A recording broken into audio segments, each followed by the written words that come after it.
तो मैं ब्राह्मण कुल में आ, जैन धर्म छूट गया,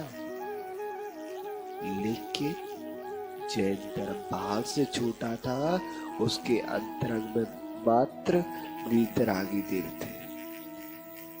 बाहर बाहर एक समय आता है जब जैनितन लोग अपने पितरों को पिंडदान करते हैं, जिसे बोलते श्राद्ध। पिंडदान दीपावली के आसपास एक समय आता है, 15 दिन तक पिंडदान होता है। तो सोम शर्मा ने कहा, अग्निला कल मेरे पितृजनों का पिंडदान करना है, तो अच्छे अच्छे पकवान बनाना। बोले ठीक है स्वामी, बना दूंगा। उस अग्निला के 2 पुत्र थे। पहले पुत्र का नाम था शुभंकर और दूसरे पुत्र का नाम था प्रभंकर। बड़ा पुत्र लगभग 6 से 7 वर्ष का था और छोटा पुत्र लगभग 4 या 5 वर्ष का। सोम शर्मा ब्राह्मणों को भोज का निमंत्रण देने के लिए चला गया। अग्निला के मन में विचार आया, हे प्रभु, कितने दिनों के बाद मेरे घर में पकवान बने हैं। जब मैं इस घर में नहीं आई थी तो उससे पूर्व मैं मुनि महाराजों को डेली आती, लेकिन पता नहीं मैंने पूर्व में कौन सा पाप कर्म किया। क्या मैंने गुरु की निंदा की? क्या मैंने भगवान की अवनय की? क्या मैंने जिनवाणी का दुरुपयोग किया? क्या किया जो मुझसे मेरा जैन धर्म छूट गया? लेकिन प्रभु, आज भावना बाती हूँ, काश कोई आज मुनि महाराज आ जाए, मैं उनको आहार डाल दूं। भावना जब अंतरंग से भाई जाती है, विशुद्धि पूर्वक भाई जाती है, तो वह बलवती होती है। जैसे चंदन बाला ने भावना भाई कि भगवान, मैं ये जो दाल के छिलका है इसको खाऊं, इससे पहले मैं मुनि महाराज को आहार दूं, तो स्वयं भगवान महावीर आ गए। इतने में ही एक दिगंबर यथाजात मुद्रा को धारण करते हुए वरदत्त नाम के मुनिराज आ गए। उन्होंने जैसे मुनिराज को देखा तो बोला, हे स्वामी, अत्रो अत्रो तिष्ठो तिष्ठो आहार जल शुद्ध। इस भोजनशाला में प्रवेश कीजिए और शुद्ध आहार जल ग्रहण करके मेरा जीवन धन्य कीजिए। मुनिराज ने आहार ग्रहण किया। नियंत्राहार हुआ, और कठिन होता है नियंत्राहार कराना। जिसके चौके में नियंत्राहार हो जाए, अपने पुण्य की सराहना कर लेना कि मैंने तीर्थंकर को आहार करा दिया, वही पुण्य मिलेगा। पुण्य वही मिलेगा चाहे आपने एक सामान्य मुनिराज को आहार कराया, लेकिन आपने ये सोच लिया मैं तो स्वयं ऋषभदेव भगवान को आहार करा रही हूँ, तो वही पुण्य मिलेगा जो ऋषभदेव भगवान को आहार कराते समय 100 वर्ष श्रेयांश को मिला था। आहार हो गया, मुनिराज का नियंत्रण है। मुनिराज जा रहे थे घर से निकल के, लेकिन इतने में ही सोम शर्मा आ गया। लेकिन अब की बार वो अकेला नहीं आया, अपने साथ ब्राह्मणों को लाया। जैसे ब्राह्मणों ने देखा एक नंगा साधु, सोम शर्मा तुम्हारे घर में, तुम्हारा घर दूषित हो गया, अपवित्र हो गया, अब तुम्हारे घर हम नहीं जाएंगे। बोले महाराज, ए विप्रदेव, रसोई झूठी कैसी हो गई? वो तो हाथ में हार लेते हैं। मेरी पत्नी पहले जैन थी, कोई बात नहीं, उसने करा दिया। नहीं सोम शर्मा नहीं, अब हम तुम्हारे घर नहीं जाएंगे, तुमने घोर पाप किया है, तुमने ब्राह्मण की अवज्ञा की है। बोले स्वामी कोई प्रायश्चित? बोले तुम्हें सोने की बैल देनी होगी।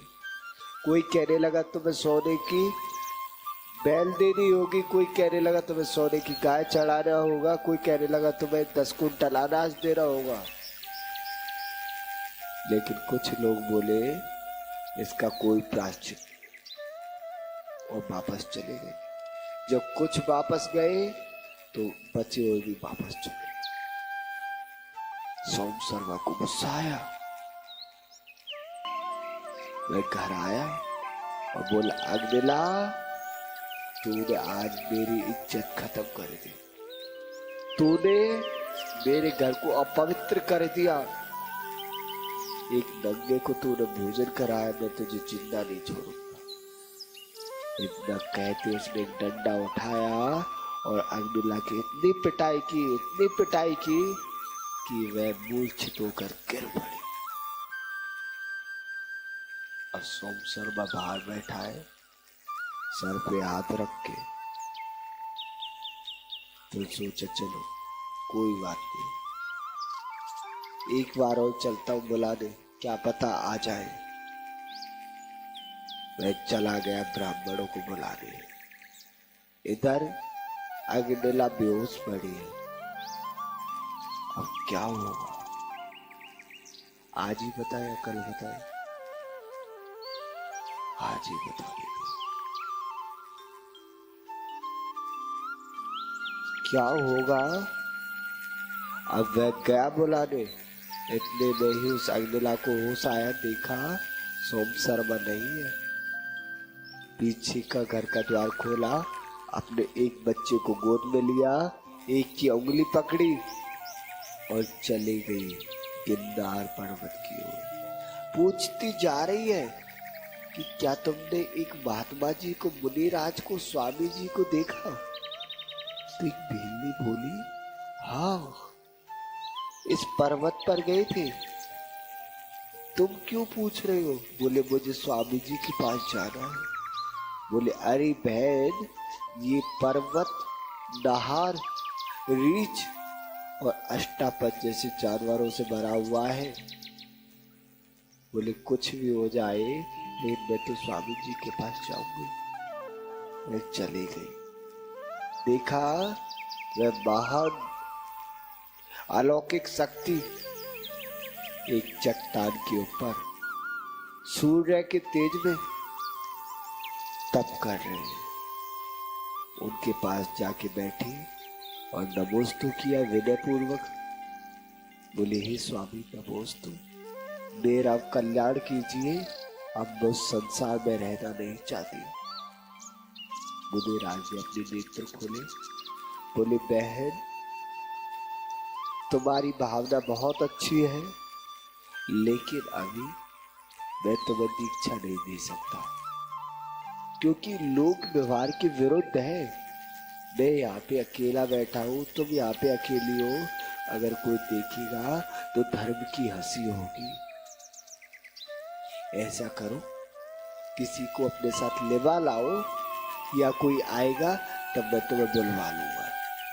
आप वहां पर सामने एक वृक्ष है, वहां जाके बैठ जाइए। बोले ठीक है स्वामी, आपकी जैसी आज्ञा। वह है अग्निला एक वृक्ष के नीचे जाके बैठ गई। लेकिन मध्याह्न काल का समय था, बहुत तेज गर्मी। उसके दोनों बच्चे भूख से रोने लगे। बोले माँ भूख लगी है, कुछ खाने को दो। सोच रही है क्या दूं अपने बच्चों को। हाथ जोड़े, हे प्रभु, अगर मेरे जीवन में कुछ पुण्य कमाया हो, आज जो आदान दिया उसका कुछ पुण्य मिला हो, तो मेरे बच्चों के लिए भोजन आ जाए। जिस वृक्ष के नीचे बैठी थी उस वृक्ष पर फल आ गए। सामने एक सूखा गड्ढा था, उसमें जल आ गया। बच्चों को जल पिलाया, फल खिलाए और बच्चों की भूख शांत की। इसी बीच गांव में आग लग गई। बस 2 घर बचे। एक अग्निला का घर जो बस्ती में था, एक राजा का महल जो बस्ती से दूर था। पूरे गांव में हाहाकार मच गया। सब लोग बोले, सोम शर्मा तुम्हारा घर बचा है, कुछ खाने को हो तो दे दो। जो ब्राह्मण लौट के चले गए थे वो कहने लगे, सोम शर्मा कुछ खाने को दे दो। बोले, आइए स्वामी। सब लोगों ने भोजन किया। बोले, सोम शर्मा तुम्हारा घर कैसे बच गया ये बताओ। तो एक ने बोला, अरे तुम्हें नहीं पता, इनके घर पे जो जैनियों के महाराज होते हैं ना, वो आए थे और उन्होंने आर किया, इसलिए इनका घर नहीं जला। बाहर बाप तो सब लोगों ने कहा, सोम शर्मा हमें तुम्हारी पत्नी की पैर छूने, वो तो साक्षात देवी है, देवी। बोले, भाई मुझे क्षमा करो, मैंने क्रोध में आके उसकी पिटाई कर दी। वो पीछे आंगन में होगी, अभी बुलाता हूँ। पीछे आंगन में जाके देखा तो कोई नहीं। पूछा सबसे तो एक ने बताया कि अरे सोम शर्मा तुम्हारी पत्नी तो पर्वत की ओर गई है, जल्दी जाओ, कहीं ऐसा न हो कुछ दुर्घटना हो जाए। सोम शर्मा के साथ कुछ ब्राह्मण, कुछ गांव वाले, एक हाथ में लाठी एक हाथ में मसाल लेके पहाड़ की ओर चलने लगे। रात्रि हो गई थी, लेकिन अग्निला ने ऊपर से देखा कुछ लोग हाथों में लाठी लेके मसाल लेके आ रहे, और थोड़ा पास आए तो देखा, अरे ये तो सोम शर्मा है, लगता है इसका अभी भी जी नहीं भरा, मेरी इतनी पिटाई कर दी। मैंने कौन सा पाप किया जो मेरे साथ ऐसा हो रहा है, लेकिन भगवान अब मैं इसके हाथ से नहीं भरूंगी।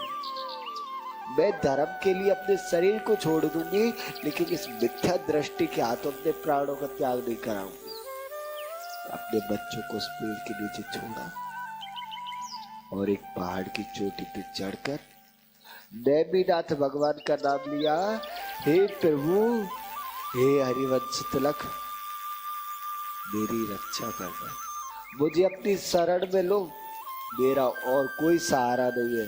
और नमोकार मंत्र बोलते बोलते 4 प्रकार के आहार का त्याग किया और उस चोटी से कूद गई। चोटी से पहाड़ी पे गिरी और उसके प्राण पखेरु हो गए। उसकी तत्काल ही मृत्यु हो गई, लेकिन वो मर के उसी समय भगवान नेमिनाथ की यक्षिणी हुई अंबिका देवी। उसने अपने अग्नि ज्ञान से देखा मैं पहले कौन थी, तो पता चला मेरे 2 बच्चे जो अकेले बैठे डर की वजह से रो रहे हैं। मैं तुरंत अग्निला का रूप धारण करके उनके पास आके बैठ गई। सोम शर्मा आया, बोले, अग्निला मुझे क्षमा करो, मैंने तुम्हारे साथ गलत किया, अब चलो घर चलते हैं। बोले, सोम शर्मा, बोले, अरे तुम मेरा नाम ले रहे हो? हाँ सोम शर्मा, मैं तुम्हारी पत्नी नहीं हूँ। बोले, देखो छोटी मोटी बातों पे इतना भी नाराज होते, लड़ाई झगड़े तो चलते। बोले, मैं सही कह रही हूँ, मैं तुम्हारी पत्नी।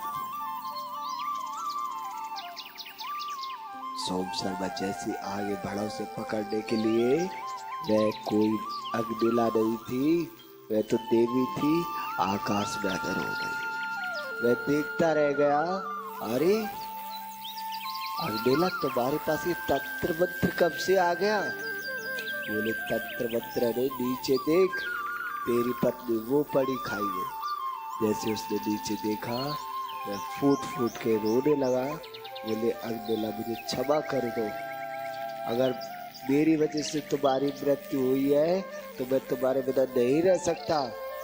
इतना कहते हुए भी पहाड़ी से कूद गया और उसकी भी मृत्यु हो गई। लेकिन उसके पास इतना पुण्य नहीं था कि वो नेमिनाथ भगवान का यक्ष बन जाए, लेकिन उसने निदान किया। निदान करके जो अंबिका देवी थी उसका बाहर जाति का देव बन गया। शुभंकर और प्रभंकर दोनों को गांव वालों ने पाला पोसा और बड़े होकर दोनों ने देवनाथ स्वामी के समूह शरण में यथाचार दिगंबर दीक्षा को धारण करके तप किया और घोर तप करते हुए घातिया कर्मों को नष्ट किया। बाद में घातिया कर्मों को नष्ट करके निर्वाण को प्राप्त किया। जब बोले शुभंकर प्रभंकर भगवान की महात्मा। हम सब ने देखा एक जीव कैसे आहार दान देकर अपनी आत्मा का कल्याण कर जाता है। नेमिनाथ भगवान की यक्षिणी बन गई और वह कुछ ही समय में सभी कर्मों को नष्ट करके मोक्ष को प्राप्त करेगी। हम भी भावना मानते हैं कि हे प्रभु, हम भी सदैव धर्म में लगे रहे। यह शरीर छूटे तो छूट जाए, लेकिन धर्म कभी ना छूटे। आज बस इतना ही। जय बोले।